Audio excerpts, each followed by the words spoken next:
امروز میخوام برم بیرون و قراره همه چیز صورتی باشه. از این بزنم یا از این بزنم؟ خوشگل‌تره. دو تا پالت سایه صورتی دارم. فکر میکنم میخوام از این بزنم. و آخرین قسمت آرایشم.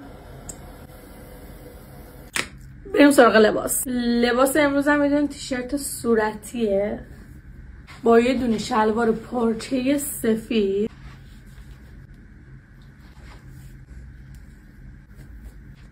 یکم روغن بزنم بهشون.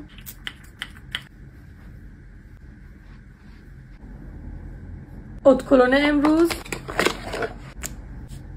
کیف امروز. ایرپادم میخوام صورتی کنم پس اینو در میارم. بذار شلوارمو با شلوار قهوه‌ای عوض کنم با این شلوار. و همین.